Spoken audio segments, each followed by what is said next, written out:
1 October 2023 से। I will discuss those all with you in short detail. मैं आपको एक आइडिया दूंगा, जो केस आपके किसी क्लाइंट से संबंधित हो उसके ऊपर डिटेल में आप पढ़ लें, ठीक है। कुछ होगा आपके क्लाइंट से संबंधित नहीं है, उनको चाहे छोड़ देना, बट जो संबंधित होंगे यू विल पिक कि आपके लिए कौन सा केस, कौन सा सेक्शन इंपॉर्टेंट है। इस बार जो फाइनेंस एक्ट आया था 2023 का, उसके अंदर उन्होंने कहा था कि जीएसटी के जो चेंजेस हैं वो इफेक्टिव होंगे उस दिन से जिस दिन से उनको नोटिफाई किया। कुछ फाइनेंस एक्ट के चेंजेस 1 अगस्त 2023 से इफेक्टिव हो गए थे। बेटा एक बार बोल दो, और मैं स्टार्ट कर रहा हूं, फिर मैं, मेरे लिए बिगनिंग सबसे ज्यादा इंपॉर्टेंट रहती है।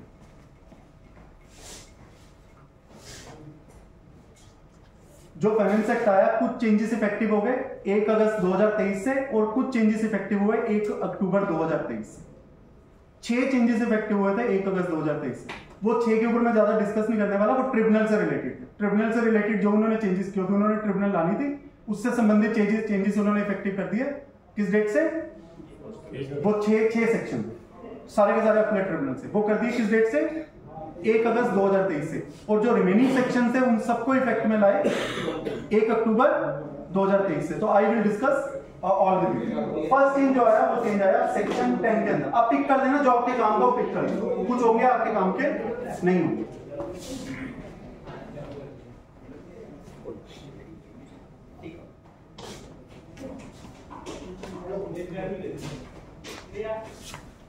पहला जो चेंज आया वो सेक्शन 10 में आया। Section 10 can anyone tell me? Composition scheme. Composition scheme में पहले ये बात थी कि जो इलेक्ट्रॉनिक कॉमर्स ऑपरेटर होगा वो कंपोजिशन स्कीम ऑप्ट नहीं कर सकता। वो गुड्स या सर्विस, सॉरी, कोई ऐसा सप्लायर जो इलेक्ट्रॉनिक कॉमर्स ऑपरेटर के थ्रू अपनी गुड्स या सर्विसेज सप्लाई करता है, वो कंपोजिशन स्कीम नहीं ले सकता। अब से गुड्स इस वर्ड से हट गए। इट मींस अब कोई सप्लायर इलेक्ट्रॉनिक कॉमर्स ऑपरेटर के थ्रू भी अपनी गुड्स को सप्लाई कर सकता। पहले था, अगर कोई व्यक्ति है, कंपोजिशन स्कीम अगर कोई लेना चाहता है तो वो इलेक्ट्रॉनिक कॉमर्स ऑपरेटर के थ्रू अपनी गुड्स या सर्विसेज सप्लाई नहीं कर सकता। कौन सा वर्ड हट गया? गुड्स हट गया। तो इट मींस अब वहां पर रह गया, अब कोई भी सप्लायर जो इलेक्ट्रॉनिक कॉमर्स ऑपरेटर के थ्रू अपनी सर्विसेज है उन्हें सप्लाई नहीं कर सकता। मीनिंग देयर बाय गुड्स को कर सकता है, provided there is one more condition, he will not go intrastate. Intrastate के लिए he is allowed to do. But अगर मान लो मैं सप्लायर हूं, इलेक्ट्रॉनिक कॉमर्स ऑपरेटर के थ्रू गुड्स को सप्लाई करना चाहता हूं और इंटरस्टेट है, तो can I opt for composition? No. तो अगर आपके, पहली बात तो देखो कंपोजिशन छोटा होगा आपके पास, बट उसको सीधा मत कहना तू कंपोजिशन है तो तू गुड्स कर सकता है, कोई दिक्कत नहीं है। ये ध्यान रखना, वो इंट्रा कर सकता है, इंटर अभी भी नहीं कर सकता। This is the first change that has taken place under section 10। और ये गुड्स हट गया, मतलब गुड्स के लिए बेनिफिशियल हो गया। शर्त क्या है? Only interested. सेकंड चेंज हुआ है सेक्शन 16 के अंदर। सेक्शन 16 में मैं आपको एक चीज बताऊं, 180 दिन वाली बात लिखी हुई, बड़ी इंटरेस्टिंग बात है। सेक्शन 16 में चेंज हुआ कि जो पहले लिखा हुआ था वही लिखा हुआ था, आपको 180 दिन में पेमेंट करनी है, अदरवाइज क्या होगा? रिवर्स करना है अपना। सॉरी, ये वर्ड ही गलत है। रिवर्स पता नहीं हमारे दिमाग में ऐसा फिट कर दिया गया है। Word has never been the reverse there. If you read the law, वहां पे लिखा हुआ है, if you do not make, if recipient fails to make payment within 180 days from the date of invoice, then that tax will be added to the output tax liability. There is not the word reverse, the word is added to the output tax liability. ये word पहले था, इस बार ये word change हुआ। पहले word था will be added to the output tax liability, but 3B में हम करते क्या है? करते हैं रिवर्स है। लॉ में वर्ड लिखा हुआ है एडिड टू द, और मैं आपको वर्ड बताता हूं, ये आउटपुट टैक्स लायबिलिटी एक कॉलम हुआ करता था जीएसटीआर 3 के अंदर। आउटपुट टैक्स लायबिलिटी कॉलम था कहां पर? क्या जीएसटीआर 3 कभी उसने जन्म लिया? तो और अब तो जीएसटीआर 3 हटा ही दिया, अब तो 3B को ही उन्होंने कह दिया अब ये 3B ही रिटर्न है। तो अब जब जीएसटीआर 3 ही नहीं रही तो आउटपुट टैक्स लायबिलिटी जो वो शब्द थे added to the output tax liability, इन शब्दों को रिप्लेस करके वो कर दिया गया पेड बाय द रेसिपिएंट। अभी भी वर्ड पेड, पहले एडिड था, अब paid along with interest. I am not going by the exact word, पहले added to the output tax liability था, अब जो वर्ड हो गए वो हो गए। तो this is only technical change. तो DRC 03 नहीं बाय 3B में कॉलम पेड में वो DRC 03 you can do it by 3B but only technical words have been change. जो पहले वर्ड्स थे वो इशारा करते थे किसकी तरफ, GSTR 3 की तरफ। और GSTR 3 जब उसने नहीं लिया तो उन्होंने added to the output tax liability की बजाय सीधा सिंपल कर दिया paid by the recipient along with interest under section 50। So this is the only, it has no that big relevance but only फिर आपकी अंडरस्टैंडिंग के लिए कि देखो लॉ वाले भी किस तरह से सोचते हैं। और इसके अलावा जो इससे सर वो इंटरेस्ट कैलकुलेशन में कुछ फर्क पड़ेगा? नहीं, इट विल इंटरेस्ट तो वही है। पार्टी तुम आइडेंटिफाई नहीं कर सकते। कौन सी 3B के अगर तुम पेमेंट करते हैं तो पार्टी सर उस केस में अगर आपको ऐसा लगता है ना, उसमें ये भी तो है कि अगर 180 डेज के बाद जब आप पेमेंट कर दोगे तो आप रिक्लेम कर दोगे, तो वो लिखना है, वो रिकंसिलेशन वगैरह का पार्ट रहेगा। बट DRC 03 में आप वापसी कैसे लोगे? ये तो आपने टेम्परेरी पे किया और जिस दिन आप पे कर दोगे 180 डेज के बाद दोबारा आप इसको रिक्लेम कर सकते हो। The procedure is via 3B, it goes by that. तो सब पे क्या क्रेडिट लेजर के थ्रू कर देंगे? टैक्स को कर सकते हो, टैक्स के लिए डिनायल नहीं। इंटरेस्ट जो है that is via cash, interest is via cash ledger. Tax अगर आपके पास एक्चुअल मतलब बैलेंस अवेलेबल है क्रेडिट लेजर में, you can do that. There is no denial to pay tax via credit ledger. This is the second change which has taken place under section 16. One more change that took place under section 16 only. वो पहले ये लिखा था कि 180 दिन में जो payment करनी है वो it will be paid by the recipient. अब इन्होंने वर्ड कर दिया to the supplier. पहले क्या था 180 डेज में payment will be made paid by the supplier. अब है payment will be made by the recipient. अब by the recipient की जगह वर्ड कर दिया to the supplier. I think इस वर्ड से जो मैंने इंटरप्रेट किया मैं इसको बहुत अच्छे से समझ नहीं पाया हूं, बट मेरे अनुसार अगर मैंने स्टीजी के पैसे देने और स्टीजी के साथ मान लो मेरा एक डेट असाइनमेंट एग्रीमेंट बन गया कि मेरी जगह पैसे चरणजीत जी को दे दो और मैंने इनका एग्रीमेंट बन गया, अब अगर मैं चरणजीत जी को भी पैसे दूंगा तो इट विल बी डीम कि मैंने स्टीजी के पैसे दे दिए। यही डेट असाइनमेंट एग्रीमेंट करता है ना, आपने बोल दिया मेरी जगह इनको दे दो, मैंने इनको दे दिया, आपसे ऐसा एग्रीमेंट रेडी कर दिया। अब यहां जो टू द सप्लायर है, कहीं इससे ये तो नहीं कहते कि अगर आप किसी तीसरी पार्टी को दोगे, सपोज करो गवर्नमेंट को दिए, तो ये नहीं माना जाएगा कि आपने सप्लायर को दिया। मैं आपको इस चीज को और थोड़ा अच्छे तरीके से बताता हूं।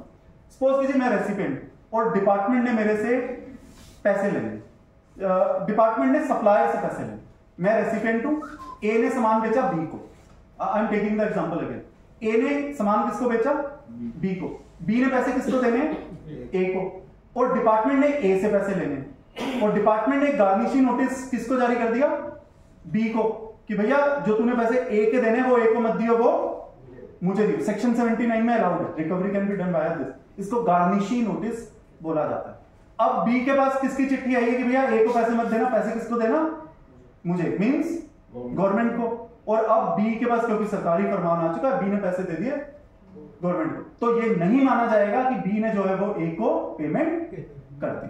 आई थिंक दिस कैन बी, बाकी मैंने इसको बहुत अच्छे से एनालिसिस, यहां हो सकता है कभी जजमेंट आएगी, बिकॉज कभी कभी इंटेंट बाद में पता चलता है कि इन शब्दों से वो कहना क्या चाह रहे हैं। अभी तो मैं सिर्फ एंटीसिपेट ही कर सकता हूं। इसके बाद चेंज हुआ है सेक्शन 17 के अंदर।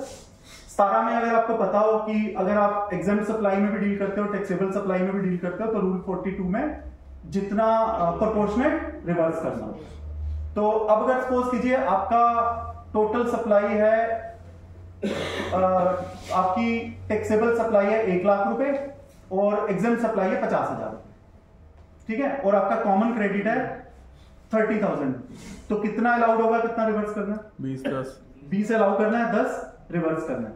अगर एग्जेम्प्ट का पोर्शन बढ़ जाए, मान लो लॉ में ऐसा प्रोविजन ला दिया जाए कि भैया अगर आप सेशन भी देने आओगे तो इसके भी पैसे हम एग्जेम्प्ट में जोड़ देंगे, और सपोज करो अब जो 1 लाख और 50,000 की करती ना, 1 लाख टैक्सेबल 50,000 एग्जेम्प्ट, और 50,000 को अगर वो 80,000 रुपए कर दे तो रिवर्सल का अमाउंट बढ़ेगा या घटेगा, बढ़ जाएगा, क्योंकि एग्जेम्प्ट का प्रोपोर्शन इंक्रीज हो जाएगा। तो उन्होंने इस साल जो परिवर्तन किया है वो परिवर्तन ये किया है कि जो अगर किसी के goods kept for human home consumption लिखे हुए हैं, goods kept in warehouse before clearance for home consumption, इसको एग्जेम्प्ट सप्लाई की डेफिनेशन में उसको इंक्लूड किया।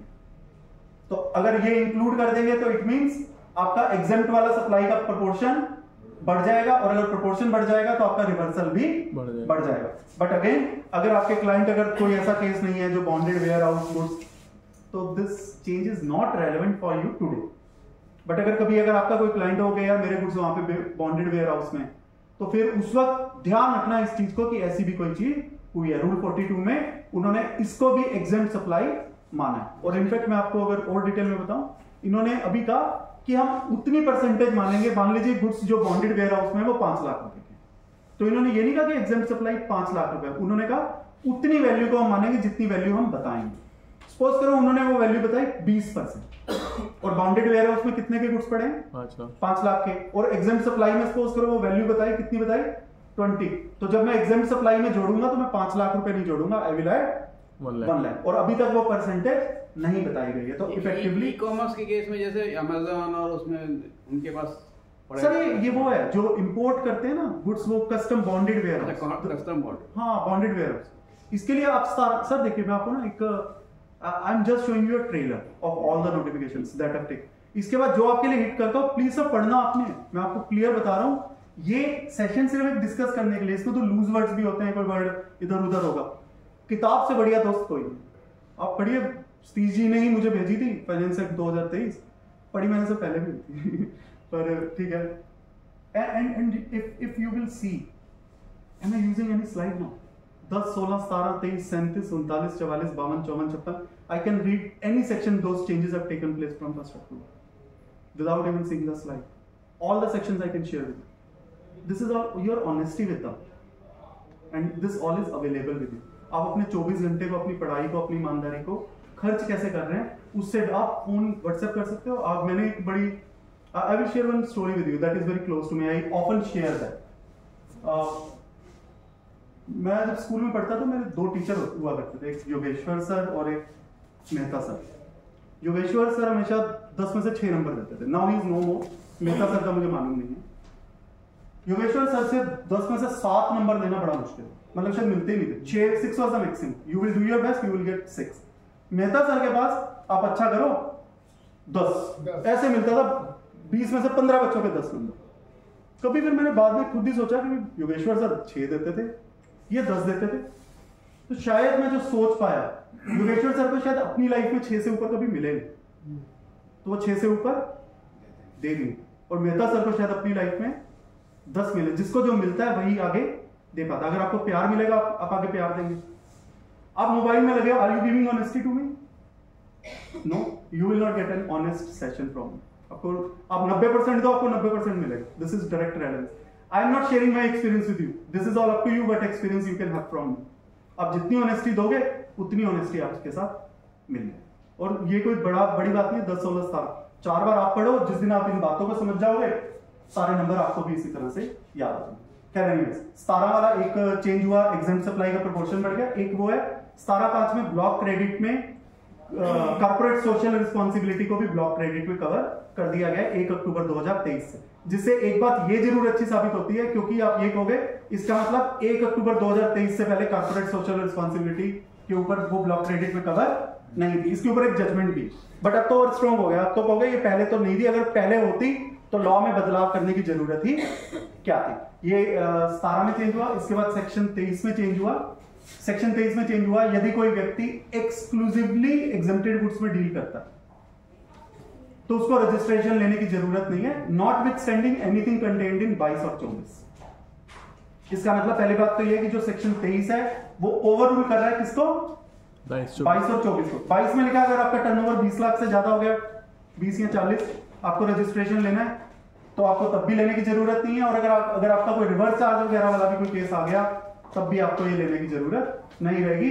ये वैसे उन्होंने जो बेनिफिट दिया है, जो नोटिफाई किया है, ये सिर्फ उनके लिए किया है कि अगर आप इलेक्ट्रॉनिक कॉमर्स ऑपरेटर से एग्जेम्प्ट सप्लाई वगैरह डील कर।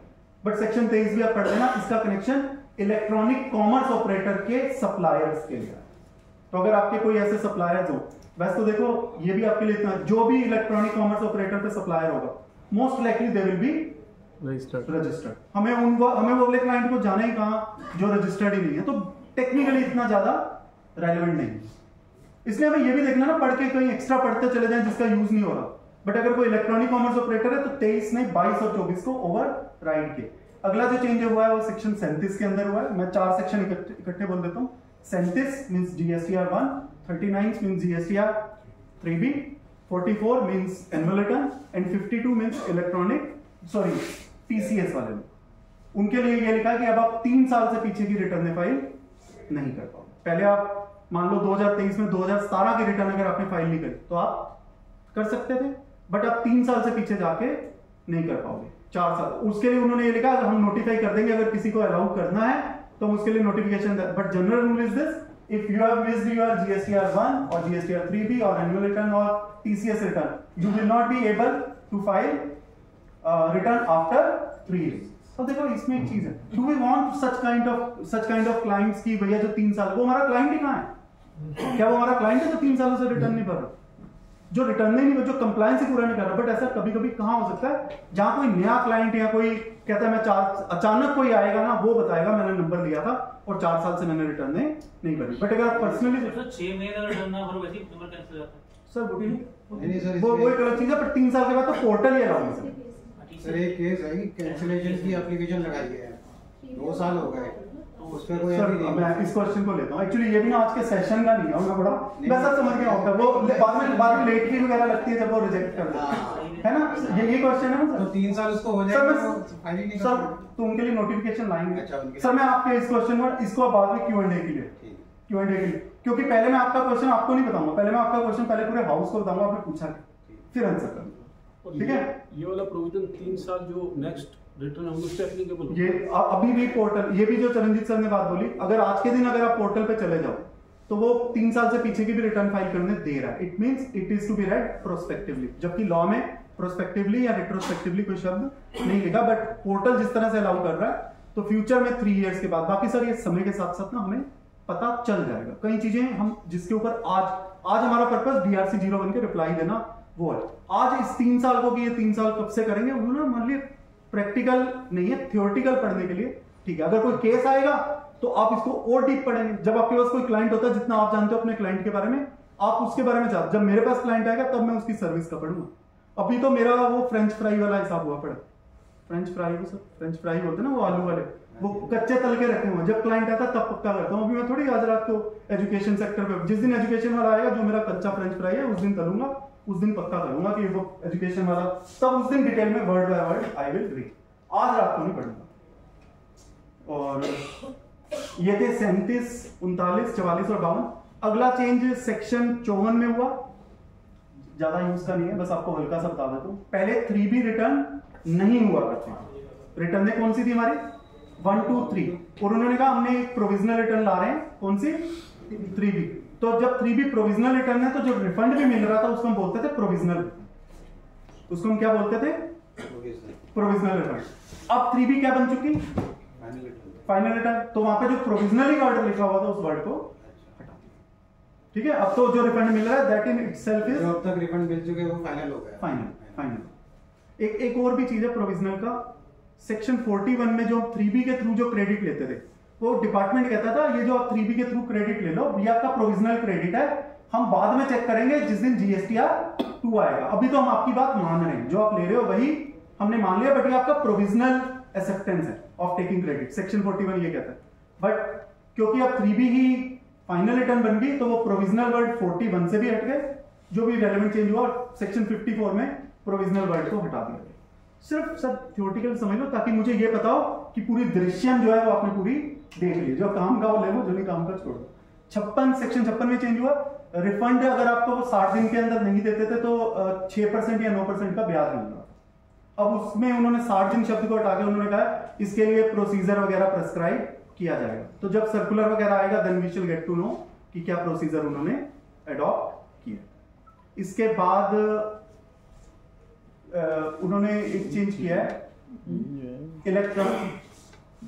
इलेक्ट्रॉनिक कॉमर्स ऑपरेटर के लिए सेक्शन 122 में, कि अगर कोई सप्लायर है, अगर वो उनके थ्रू गुड्स बेच रहा है, कोई सप्लायर है वो उनके थ्रू गुड्स बेच रहा है और वो कंपोजिशन स्कीम का है, तो ई कॉमर्स ऑपरेटर को कौन सी बात ध्यान रखनी,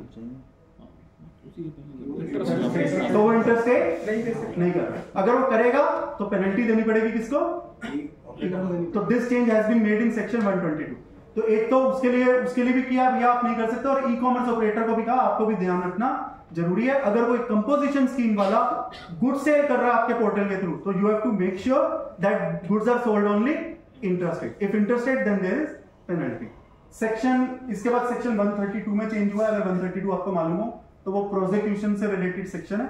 उसमें कुछ ऐसे सेक्शन थे कि जिसमें जरा सी बात पे किसी क्लाइंट को प्रोसिक्यूट किया जा सकता था, कि जैसे आपने अफसर को ब्रीच कर दिया, उसको ड्यूटी परफॉर्म करने नहीं दी। और सपोज करो किसी ने एलिगेशन लगा दिया कि मैं इनके यहाँ आया और दविंदर ने मुझे ड्यूटी परफॉर्म नहीं करने दी। For this thing I could have been prosecuted. तो 3 ऐसे पॉइंट्स थे, उन 3 क्लॉजेस को ओमिट कर दिया गया। तो this is beneficial for client और नॉट बेनिफिशियल फॉर क्लाइंट। तो 3 चीजों में जहां प्रोसिक्यूशन हो सकती थी, उन 3 चीजों से प्रोसिक्यूशन हटा दी गई। तो 132 में और भी क्लॉजेस है, but 3 clauses have been omitted. अब वो तो कौन से 3 क्लॉजेस अगर आप पूछो, मैं कहूंगा भैया 132 पढ़ दो, वो तीनों के तीनों पढ़ लो, but at least you should be aware. इसके बाद 138 में चेंज हुआ। Does anyone know about 138? Compounding, very good. Compounding है। कंपाउंडिंग के लिए कंपाउंडिंग होता है कि एक से ज्यादा ऑफेंसेस हो तो मिटिगेट कर दो, कॉमन पर आओ। तो उसके बीच में उन्होंने कुछ परसेंटेज वगैरह लेते थे कि अगर आप कंपाउंडिंग का बेनिफिट उठाना चाहते हो तो उस परसेंटेज को रिड्यूस कर दिया जमा कराने के लिए। तो this is beneficial for client और non beneficial for the client?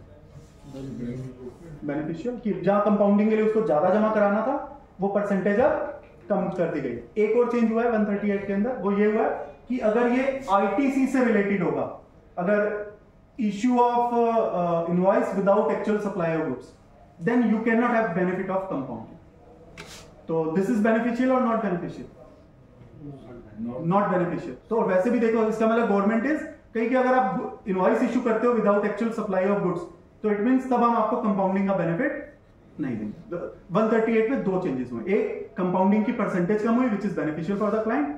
Second change हुआ उसके अंदर ये कि कंपाउंडिंग का बेनिफिट नहीं दिया जाएगा, only for those persons issue of N invoice without actual supply of goods. Sir पढ़ना आपने, मैं तो देखो सारे सेक्शन 1 बाय 1 आपके साथ फाइनेंस एक्ट सर वो शेयर कर देंगे। अब इसको पढ़ के सीजीएसटी एक्ट का वहां पे जाके रीड करना, जो क्लॉजेस चेंज हुए हैं you will get to know, जो आपके काम का पता। अब अगर आपके कोई क्लाइंट का कंपाउंडिंग वाला है तो आपके लिए 138 रेलेवेंट है। किसी क्लाइंट की कंपाउंडिंग नहीं चल रही तो अपने सबकॉन्शियस माइंड में इस बात को रख लीजिए, जब कभी हो तो 138 उस वक्त रीड कर लेना। आज के दिन तो ये नहीं कि आज ही रात को जाके 138 पढ़ना है। अगला चेंज हुआ है 158 कैपिटल ए में। इनफैक्ट ये चेंज नहीं है, this is a new section which has been brought in. वो सेक्शन ये है कि आपका डाटा आपसे पूछकर जीएसटी का कॉमन पोर्टल किसी और को भी शेयर कर सकता।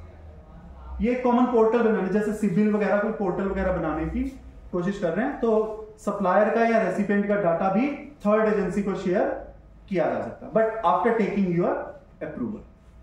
तो जो अप्रूवल देगा उसका शेयर हो जाएगा, नॉट दैट रेलेवेंट। और इसके बाद आईजीएसटी एक्ट में चेंज हुए हैं। एक OIDAR, online information data retrieval services की 2 डेफिनेशन चेंज हुई है। आई एम नॉट डिस्कसिंग। अगर कोई OIDAR कर रहा है तो उसको ऑलरेडी वो चेंजेस मालूम होंगे, जो नहीं कर रहे उसके ऊपर आज समय लगाने की जरूरत नहीं है। अगला चीज हुआ सेक्शन 12 के अंदर, यहाँ पे सतीश जी से मेरी डिस्कस हुआ था, इस पे 5 मिनट ले लेते हैं। मैं एक बार टाइम देख लूं, मुझे टाइम का है 5:40 हो चुके हैं। हाँ जी सर फिर 5 मिनट में खत्म करेंगे, मुझे Q&A भी लेना और 6 बजे मुझे निकलना है। अगला चेंज 12.8 में हुआ है। 12.8 में जो चेंज हुआ है ये काम का है आपके, इसके ऊपर 5 मिनट लूंगा, ये काम का। सपोज कीजिए सतीश जी महाराष्ट्र में है, मैं दिल्ली में हूं। सतीश जी कहां पर है?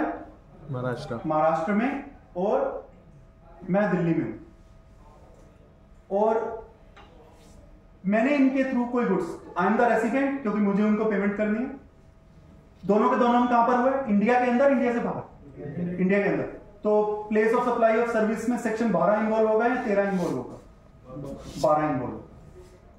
इसको भी चेंज करते हैं। सपोज करो ये भी दिल्ली में और मैं भी दिल्ली में, दोनों सेम स्टेट में। Now this example will make more sense. ये कहां पर है?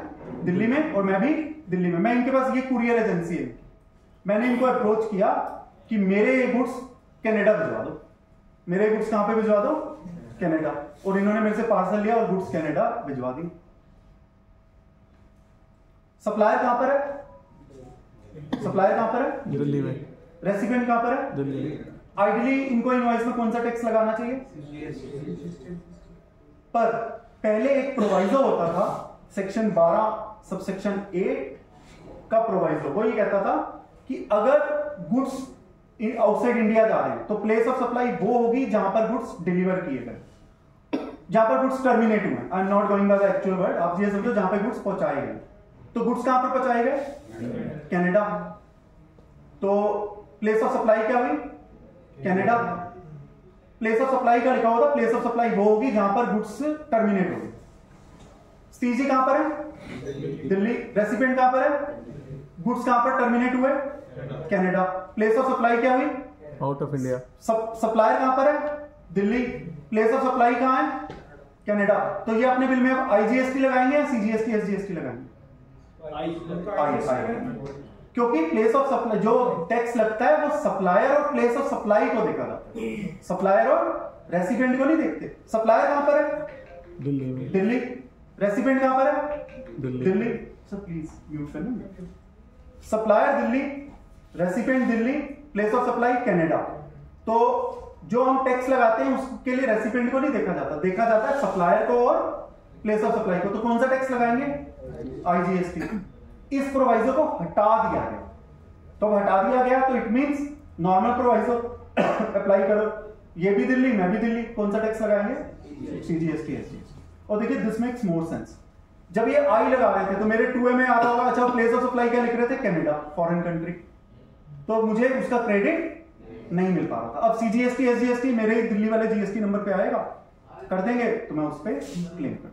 तो this is beneficial for client और non beneficial for the client. और इसी का एक कॉरेस्पॉन्डिंग चेंज सेक्शन 13 में भी, जहां पर one of the two is outside, वहां पर भी थोड़े से चेंजेस इसी लाइन पर किए। These are the changes which have taken place from 1 October 2023। ये फाइनेंस एक्ट के चेंजेस किए। अब मैं आपको एक बोनस चेंज भी बता दूं। बोनस, ये फाइनेंस एक्ट का हिस्सा नहीं है, ये एक सेपरेट हिस्सा है। आप क्या गुड्स एक्सपोर्ट कर लेते हैं वो with payment of tax? Allowed है ना? उसका रिफंड मिल जाता है। 1 अक्टूबर 2023 से अगर आप गुड्स एक्सपोर्ट करोगे विद पेमेंट ऑफ टैक्स तो इसको जीरो रेटेड सप्लाई नहीं माना जाएगा। अच्छा, इसको दोबारा से ध्यान से सुनना, ये बहुत काम की चीज है। ये इसमें गुड्स है या सर मैं सर गुड्स बोल रहा हूँ, गुड्स ही गुड्स। अभी सर मैं खत्म तो करने दो, अभी तो मैं थोड़ा बचा के रखता हूं। दोबारा से आते हैं। अगर आप गुड्स को एक्सपोर्ट कर रहे हो कैसे? With payment. शायद गुड्स और सर्विसेज है, शायद दोनों। अब मुझे देखना, नॉन कंफ्यूज, गुड्स है गुड्स और सर्विसेज, तो प्लीज चेक इट, ठीक है? चाहे गुड्स, अभी प्लीज आप एग्जांपल के लिए गुड्स ले लीजिए, अदरवाइज आप एक बार चेक कर लेना गुड्स और सर्विस। अगर आप इसको क्या कर रहे हो? With payment of tax export कर रहे हो, इनफैक्ट शायद दोनों है, गुड्स और सर्विसेज, तो ये जीरो रेटेड सप्लाई नहीं मानी जाएगी। तो अगर ये जीरो रेटेड सप्लाई नहीं है तो मैं रिफंड क्लेम नहीं कर पाऊंगा। बट इसके बाद उन्होंने ये भी बोला कि कुछ स्पेसिफाइड गुड्स को हम अलाउ कर देंगे जिसको आप अभी भी with payment of tax export कर सकते हो। तो देखो अब ये छूट की बात आ गई कि भाई कुछ को हम अलाउ कर देंगे कि अभी भी आप करो विद पेमेंट ऑफ टैक्स, और उसको क्या माना जाएगा? Zero rated supply. और जीरो रेटेड सप्लाई माना जाएगा तो इट मींस आप रिफंड क्लेम कर सकते हो। और जो इन्होंने नोटिफिकेशन जारी करी वो मजे की बात है, वो ये नहीं बताया कि कौन सी सप्लाई को कवर कर, कौन सी गुड्स को बताना है। उन्होंने कहा ये 25 गुड्स को छोड़ के सारे कवर, 25 गुड्स को छोड़ के सारे कवर है। और 25 गुड्स कौन से कवर नहीं किए? वो है पान मसाला, सिगरेट, टोबैको वगैरह, 24 या 25 गुड्स हैं। तो इट मींस, अब अगर मैं पूरा कंक्लूड करूं इस लेक्चर को, इस बात को, गुड्स या सर्विस देख लेना, मेरे ध्यान से हट गया है कि गुड्स या सर्विस है। I am little confused on this. Sir पर अगर टोबैको पान मसाला तो गुड्स तो है ही अंदर, एक्सक्लूड कर दिया ना, वो एक्सक्लूड कर दिया। इसका मतलब ये है कि आप 1 अक्टूबर 2023 से सारे गुड्स अभी भी with payment of tax supply कर सकते हैं, उनको जीरो रेटेड सप्लाई माना जाएगा और उस पर आप रिफंड क्लेम कर सकते हैं। बट यदि आप टोबैको को करते हैं विद पेमेंट ऑफ टैक्स तो उसको जीरो रेटेड सप्लाई नहीं माना जाएगा, और जब जीरो रेटेड सप्लाई नहीं माना जाएगा तो आप रिफंड क्लेम नहीं कर सकते। तो अगर आपका कोई टोबैको, पान मसाला, सिगरेट वाला अगर कोई क्लाइंट है तो उसको आप एडवाइस करोगे कि आप अगर गुड्स को अप्लाई करें, एक्सपोर्ट करें तो सिर्फ विदाउट पेमेंट ऑफ टैक्स करें, ताकि वो जीरो रेटेड की डेफिनेशन में आए और आप रिफंड क्लेम कर सकते। लेकिन उसमें कैपिटल गुड्स का आईटीसी नहीं मिले तो रिफंड नहीं मिले। सर वो आप सेक्शन 54 में आप मोटे मोटे तौर पे आप इस बात को समझे, पता है कि हम डिबेट ना कर दें कि अब कैपिटल गुड्स या input services, again we are moving somewhere. हम दूसरी चीज को नहीं, अभी इस पॉइंट को समझे कि अगर कल को एक 25 की जगह 40 चीजें हो गई तो आपको ध्यान रखना है कि कहीं आपका client with payment of tax करता रहा। अगर आज आप किसी के पास है सिगरेट टोबैको का, एज्यूम कर देते हैं चरणजीत सर के पास पड़ा क्लाइंट, ऐसे एज्यूम कर देते हैं, और इनके क्लाइंट को इन्होंने नहीं बताया और वो आज भी विद पेमेंट ऑफ टैक्स कर रहा है, तो what will be the impact?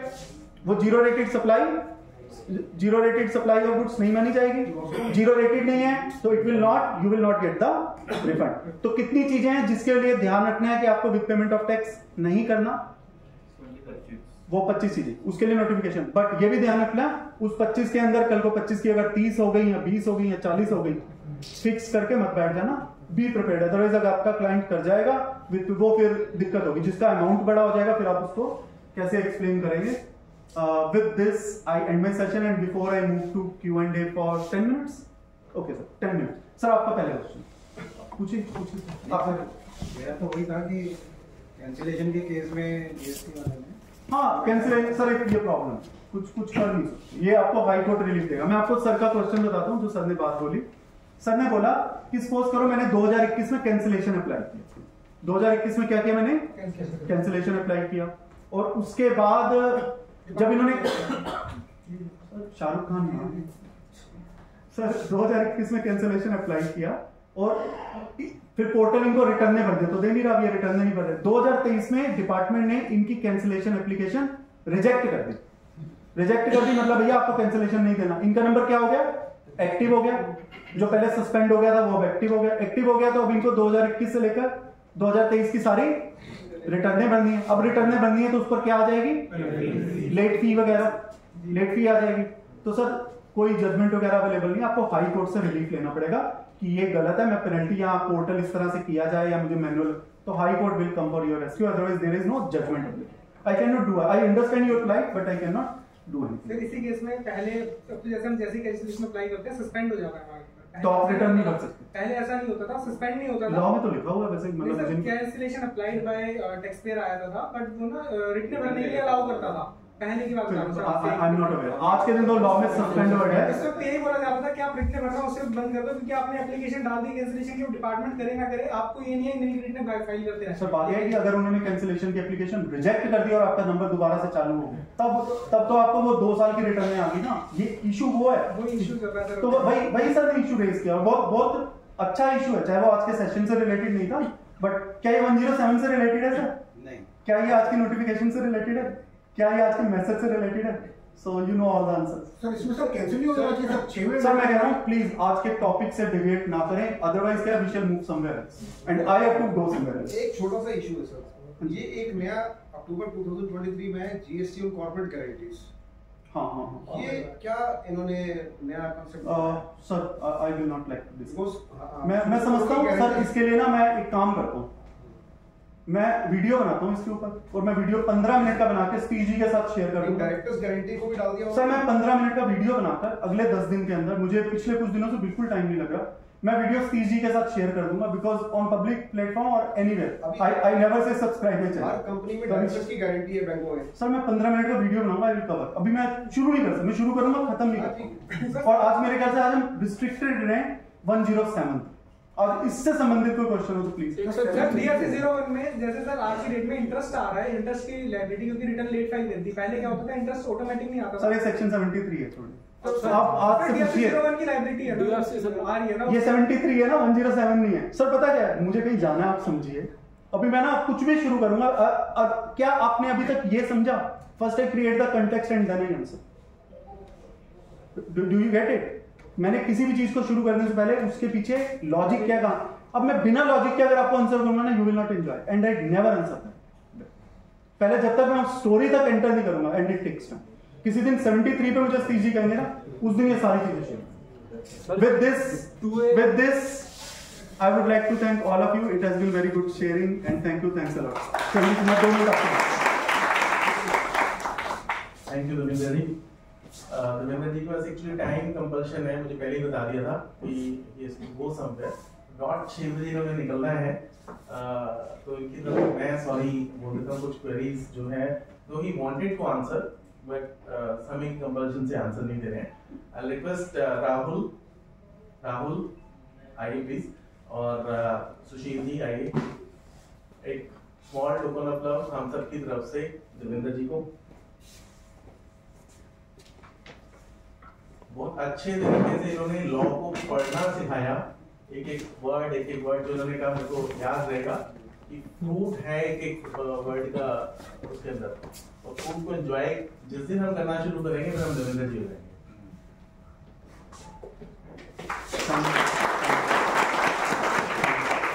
Thank you everyone, आप सबने सुना, अपना समय दिया। Thank you Devendra ji. Let us disperse for about 15-20 minutes.